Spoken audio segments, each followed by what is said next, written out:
live. Hey, ladies and gentlemen, this is Jeremy Roadruck. I am your strong marriage and amazing kids guy here to dose out some wisdom. I'm going live in the Win-Win Parenting Group, and this is going to probably be repurposed over to YouTube at some point. So, if you're seeing this on YouTube, hi. Um, I want to jump on today. I had a really cool call this morning, and a couple of dads dealing with a couple of things, and I want to give you the secret. How to never be frustrated again. Because I was thinking about this morning, listening to the guys and the struggles they're having in their marriage, with their kids, their communication, their wife, themselves. Life is a big, complicated cluster schnuck at times. And, excuse me one second. Yeah. Sorry, I had to burp. Drinking some Coke and coffee this morning. It's so good. Anyway, so frustration. This is what I realized, right? Is I realized as I'm talking to these guys and the things are going on, I'm listening to the conversation, I'm involved, and I'm getting frustrated. And I don't get frustrated. Like it's just not a thing that exists in my world. I don't do frustration. It's not part of my reality. It's not part of my paradigm. But I was thinking, and I was like, man, it's so frustrating. I'm not in rapport enough because I hear what these guys are going through. I'm going to break down a couple situations here in a few minutes and we'll deconstruct it and kind of get some clarity. But I realized, like, I'm not in enough rapport to give these guys the answers they're looking for. So they're all kind of like encouraging each other and, I'll pray for you. And, well, I'm struggling with the same thing. You're not alone. And it's nice to have that validation of your feelings, but that doesn't resolve things. Well, I'm comfortable with the problem, but if your car is leaking oil and then you're like, well, but you're still putting oil all over the world. And this is the problem when you have an existential issue. When you have an existential wound, then you're going to bleed on everyone and everything, right? It's not going to go away on its own. It's not magically going to resolve itself, right? On my YouTube channel, just this week, we released a video on cheating. And if you feel like your partner is emotionally cheating on you and you do nothing about that, you do nothing to make things better, do nothing to engage it, to question it, to challenge it, it is not going to resolve in a way that you would like on its own. It's going to get worse. The relationship is going to wither and die. You're going to watch it happen. And then the guilt, the blame, the fault, the shame, the recriminations, all the stuff that I don't actually live in, but I understand why people have it. Yeah, that stuff, those are simple patterns to understand. And so today I want to we're going to start with the secret of how to never be frustrated again. And after we've covered that, then I'll go through a couple of different situations that some guys were struggling with, and here's how I would resolve that stuff. And the first issue is, I have a great book. Maybe you've read a book like Your Best Child Ever, Is This Game Worth Winning, with a snazzy young man with a fantastic haircut right there on the cover. Maybe you read that book and you want to share it with her. How do I share something with my wife? And the consensus was, don't coach your wife. And I'm like, guys, that's really bad advice. Well, we were at a men's conference and we had this guy who made this statement and he said it, he said so emphatically, don't coach your wife. And I understand that frame of reference. Don't coach your wife. That's true. Don't coach your family. That's true. Kinda. But if you see somebody suffering and say nothing, that's not okay either. So it's not about coaching. It's about something else. We'll get to that in just a minute. Okay. So that's going to be one situation. And another is, how do I show my wife that I actually mean the changes that I've made? Like, how is this important? How do I convince her when she says to me that I don't know if you're serious? So we're going to talk about that today as well. So let me just jot a quick note. So coach family and prove to wife. Those are my two that I'm going to follow up on. Okay. So now, how to never be frustrated. It's really simple. Change the word. That's it. Just change the word. Refuse to use that word. But what happens when I'm feeling the F word, the other F word? Right? But we got to understand what is frustration. Frustration is blocked energy, right? It's you have a desire, a dream, a goal. It's something you want to achieve, you want to accomplish, you want to manifest, you want to make, you want to give, you want to have, you want to do. All beautiful things. but that energy is being blocked for whatever reason. There's a story inside of you. There's a story that people around you. You haven't found the right angle, the right messaging, the right marketing, the right sales process. Like there's something, some sort of roadblock or barrier or resistance. There's something stopping you from getting the things that you want. And so you feel that creative drive, you feel that engine running, but you're feeling something's blocking you or something's holding you back. That's what frustration is. So when you describe that, you take what is a vital moment and you've turned it into a thing. I am frustrated. It is now a thing like a pencil or a pen, and it does not change. So what we want to do is we want to change the word that we use. It's going to be a different F word. And what I'm going to offer to you, it's a concept that I learned through Tony Robbins and through some martial arts stuff, but it's called transformational vocabulary. We change the meaning of the word. We change the words we use, right? We say, I'm angry. I'm so angry about this. Change the word. I'm so tinkled about this. Tinkled just doesn't carry the same weight as angry. I'm furious. Right? I did a timeline with somebody. We integrated anger, and it was like that. And I was like, that went way too easy. So what other words do you use when you're feeling angry? You feel, pensive. You feel tense. You feel, and he's like, oh, I get pissed. And I saw him light up, and I saw his whole body change. Like that's his word. He doesn't get angry. He gets pissed. And then you feel that pause on the P because he's gonna get pissed. And I was like, all right, let's go back. Let's release being pissed. And that took a little bit of work, but man, when we got through that and integrated it, and he was like, God, I feel so free. Because that was his go-to fuel source, is getting pissed. And I was like, but what if you could create the same impact without the anger? Because anger comes at a cost. The being pissed comes at a cost, doesn't it? Always? And he was like, yeah, it does. And he owned that and saw his whole body start to soften and open. And so it's okay. Let's change that frame of reference, and then life gets a whole lot more better. So that's what we did. So I'm going to offer to you, instead of being frustrated, what I want you to start doing is I want you to consciously say fascinated. I'm so fascinated. I'm so fascinated with this situation. And then you're going to ask yourself, why am I so fascinated? And then you go on a rant and you just expunge all that energy. Because what happens is when you go on a rant and you start like kind of spinning your wheels, like you get that energy in motion, and then you begin to become more conscious of the unconscious roadblocks, the unconscious barriers, the unconscious story, the unconscious thing that's holding you back. That's why it's so important. We change that word, it opens it up, because when you're fascinated, that gives you permission to be curious, to be open, to be playful, to nerf with this stuff. So I'm going to encourage you, instead of being frustrated, be fascinated, and you're going to get a different response. And then immediately you say, man, I'm so fascinated. And then you tell yourself or ask yourself, well, why am I so fascinated? And then you begin to unpack. And it's also powerful if your family members know to do this, and they can ask you, hey, why are you so fascinated? You're so freaking fascinated. What's going on over there with your freaking fascination? Because it's a different pattern. It's a different pattern in your psychology, in your physiology, in your neurology. It pulls a different part of you out. Same way your kids do something dumb, and you're like, oh, that was stupid. Versus, well, that was interesting. I'm curious what led you to that course of action. And you just hypnotize yourself. Instead of saying, that was stupid, because now the kid goes, oh, I did stupid, right? That was interesting. I'm now interested.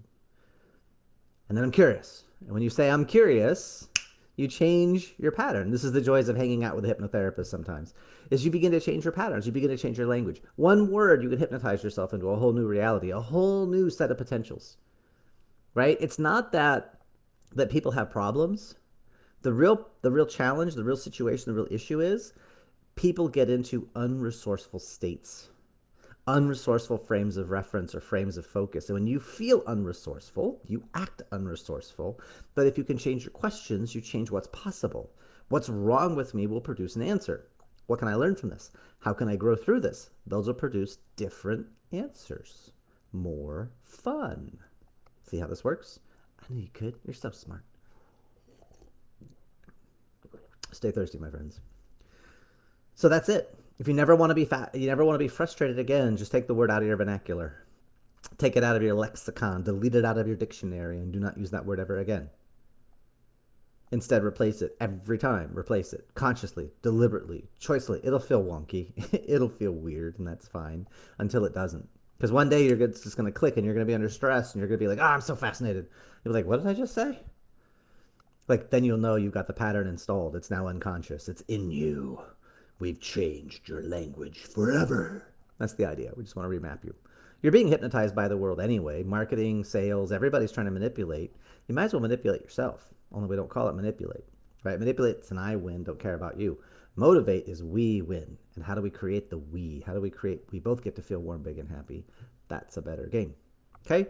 So, if that's all you wanted to hear, you're done. Bounce out. I'll see you later. But if you want to stick around, we're going to talk about, well, how do I coach my family? Because there's a way to do that, folks.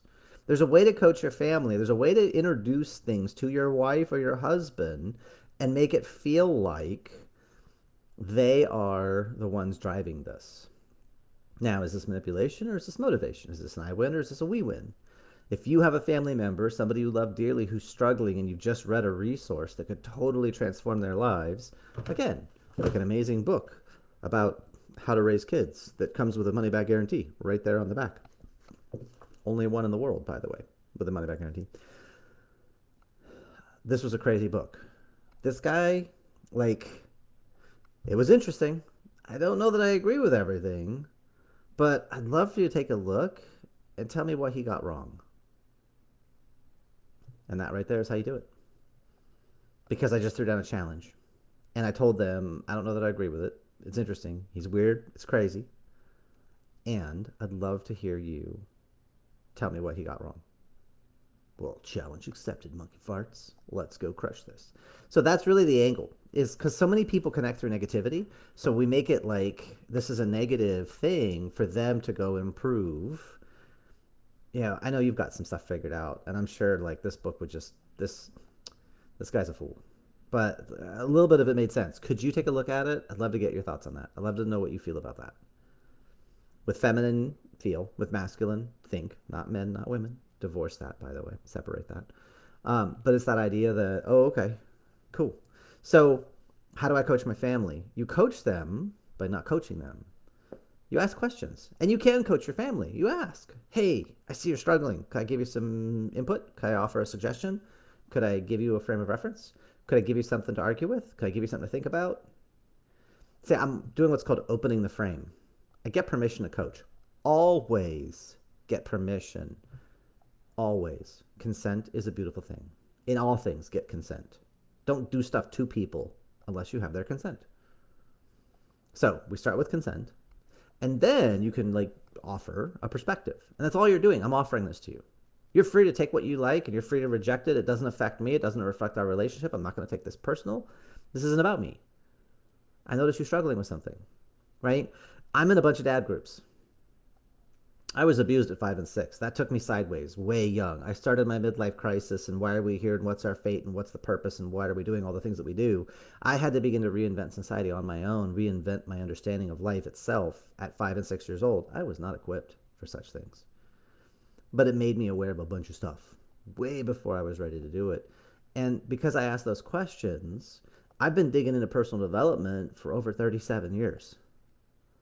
Now, I'm in dad groups with dads in their early 30s, their mid 30s. Son, I've been digging into this stuff since before you were conscious you had any of this going on.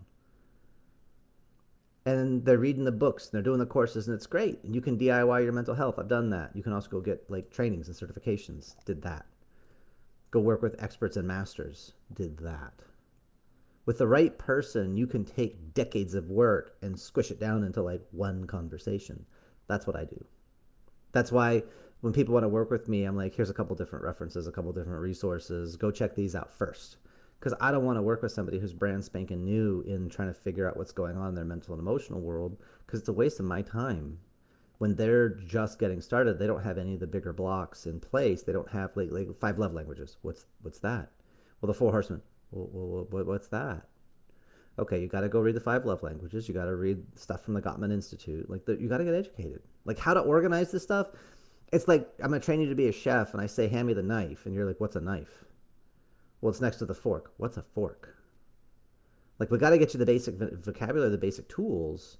Then we could actually do some work. right? And that doesn't mean I can't work with somebody brand spanking who doesn't want to waste decades. They're like, look, I'm in pain. I want to get this fixed now. All right, cool. Let's talk.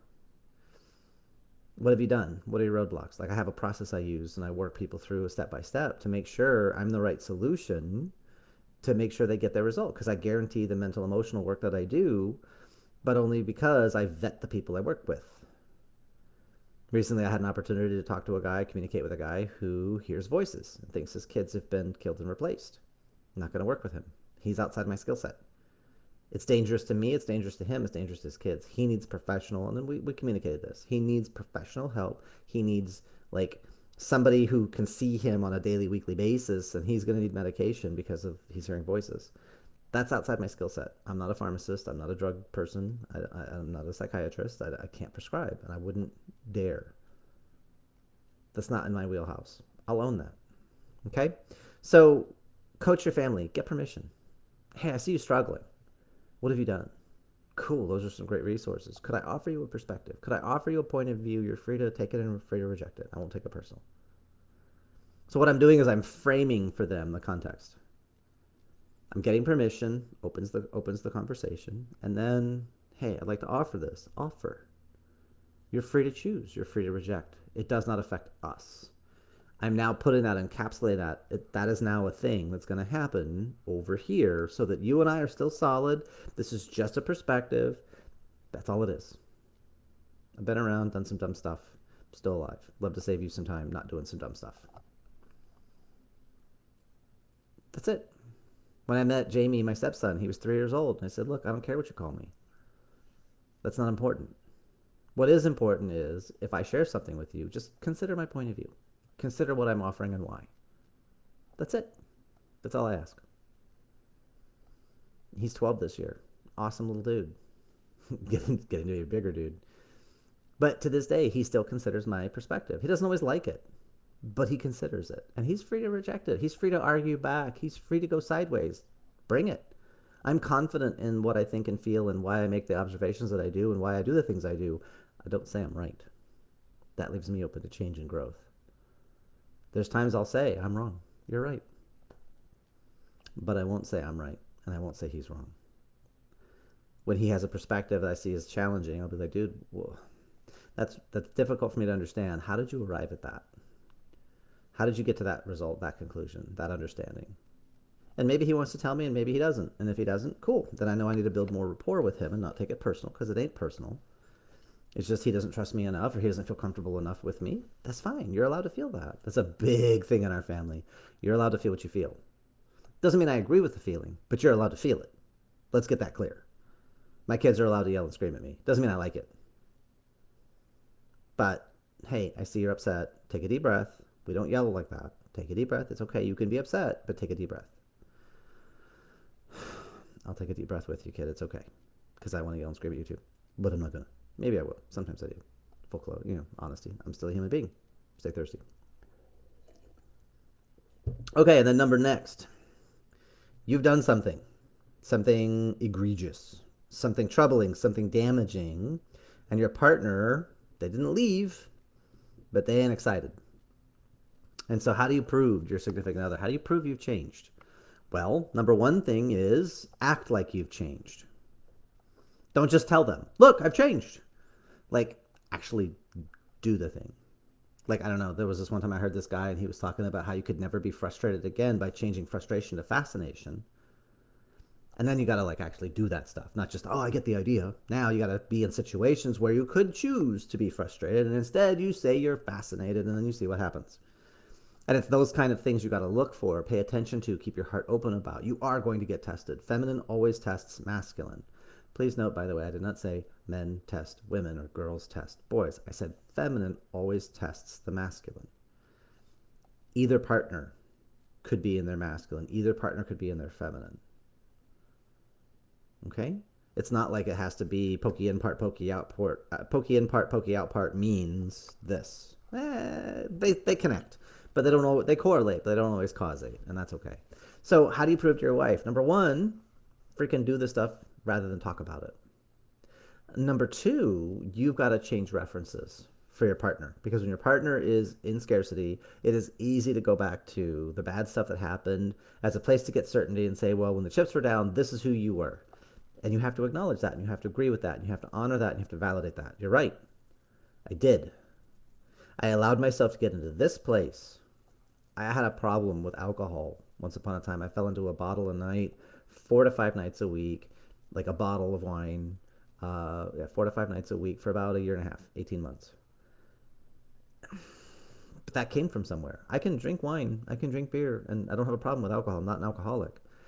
But I had a series of thoughts and the way my life was and what I was focused on, the story I was telling myself.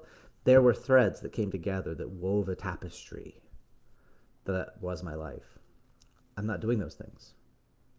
So when your partner is feeling unstable, what they're telling you, when they start bringing up the past and throwing it at you, and it feels like they're attacking you, what they're really doing is they're saying, I'm unsure of where we are and what's going on. I feel disconnected. And they're using the words to attack you, to hurt you, to get you to feel what they feel. So you acknowledge it. Oh my gosh, you're right. That did happen. And these are the things that led to that. And here's what I'm doing different every single day. Here's what matters to me. Here's what my priorities are. And what you don't do is you don't get defensive. Why you always got to bring that up? Why you always got to throw it in my face? Are you still guilty about it? Because if you've truly integrated trauma, the secret is if you've truly integrated trauma, you can do three things. You can talk about the bad stuff in the positive. You can talk about the bad stuff, your role in it, and you can talk about the bad stuff for the future. As long as you're still focused on negative, the past, and other people, there's still existential energy there. There's still stuff to be resolved. Now, it's not your job to resolve that stuff for your partner. They have to do their own work. They have to eat their own food, poop their own poop. You got to do your work. You got to eat your own food, poop your own poop. We all have ish to deal with, people. It's part of being alive. And they make the rules. So you can help support them. You can help encourage them. If you want to integrate that stuff faster, you come talk to me and we just like get that stuff done. I'll do a little interview with you, make sure you're a good person, good candidate. And then, yeah, we'll just integrate and resolve this stuff. And I've helped people release stuff 50, 60 years old. Like the trauma was 50, 60 years old. And I was still running their energy and running their emotions. Cool. Let's integrate that. Let's move on. Let's release that. Anger, sadness, fear, hurt, guilt. Yeah, we'll get all of that. Fault, blame, guilt, shame. There's no need for them. You don't need that to motivate people. In fact, it gets in the way. It hurts the relationship long term. And it only works with people that share your values and share your culture. Try to shame someone who has a different culture, right? I remember when I was a kid, and there was a kid in the neighborhood who was military, and he had traveled around, and he like tried to insult me in Spanish. And I was like, what's that mean? He said, oh, it's an insult. It's so bad. There's no translation. And I was like, so it doesn't translate in English? And he was like, no, it doesn't translate. I said, all right, cool. So it's meaningless. He was like, no, it's not meaningless. This is like really bad. This is a really bad insult. It's the worst. It's so beyond anything you could insult somebody with in English. Okay, I hear you. But it doesn't translate into anything in English. So I'm speaking English. It's meaningless to me. No, it's not meaningless. Well, it kind of is. And I just refused to be insulted. And it drove him up the wall because he was like trying to prove to me that this insult's so bad, but it's not translatable. Okay, well, I don't speak enough Spanish to care. And I was done. And he couldn't insult me. And I thought that was like the funnest argument I'd had probably that whole year. I was like 8 or 9 years old. And I was just like, that is the most ridiculous thing. That was awesome, right? So, you want to prove to somebody you're serious. That's the two. Number one is do different, do better. Number two is acknowledge. Acknowledge their fears, their doubts, their insecurities. Acknowledge their anger and their hurt feelings. Validate they are allowed to feel what they feel. And situation has changed. I am changing. I am continuing to change. I appreciate you letting me know where you are, what you're thinking, what you're feeling. I appreciate you letting me know how much this means to you because it means this much to me too. And here's what I'm doing. I'm not trying to be right. I'm just trying to do better. I messed up, and I own that. And I allowed myself to get into this place, and that will never happen again. When you make those changes, that's how you earn back their trust. And then it takes time. because they're going to be afraid, right? And I can draw like the way the nerves work and the way we build a pathway in our brain. Think of it like a cable, and then we build a pathway in our brain. We build a pathway in our brain, and then we change. But the wiring is the old pathway, and it's thick cable, and it runs faster. But then we change, and then we change, and then we change, and eventually you rewire that pattern, and you get a new momentum. So you have stimulus, you have response, and it's like stimulus response was the old pattern. Stimulus response. This is why unlearning and relearning behavior can sometimes be difficult because you're wired into this older pathway in your brain. There's no muscle memory, just FYI. Um, Unless we're talking clearing lactate threshold, which is a whole other conversation. Anyway, so the brain does this, and while the brain is doing this, and then you change the pattern. You change the output. Input, stimulus, channel, output. Okay, cool. So when we change that, now, when we do like the neuroassociative work, the trauma integration, we cut the old pathway off and we disconnect it. So now, literally in the brain, the dendrites are wired differently. The brain is remapping itself. This is why, like, when I work with somebody who's been through trauma or post-traumatic stress, it's like, well, could you imagine what your life was like before? Could you imagine the way you reacted before? And helping them associate to how they felt before, the brain actually starts to rewire itself because the brain is malleable. It is changeable. So we can pivot all that stuff. But it's hard to do surgery on yourself. It's hard to do psychological surgery on yourself. So it's helpful you have somebody else do it, and you can just follow the process. That's why you hire someone like me to go make those changes. So that's it. That's the content I want to share with you guys today. The call to action, I mean, right now we're talking about the masculine mastery. So guys, if you want to dig in on this kind of stuff more, the 4 pillars of masculinity, really getting your communication clear, because really this today, the how to coach your family, how to prove to your wife, these fall into the communication bucket. This is all communication stuff, which is the third bucket. Okay. So if you're interested in the masculine mastery, we've got, I'm going to go live at 2:00 Eastern Standard on my Facebook wall. We'll talk about this more. So this really isn't a CTA to that. It's just take action. Change your habits, change your actions, you change your results. Life really is just cause and effect. Getting to cause, you begin to create the impact. You create the effect. It's easy with practice. Simple to understand, not always easy to live. And I'll own that all day long. All right, well, you guys make it a fantastic day, and I will see you when I see you. Bye.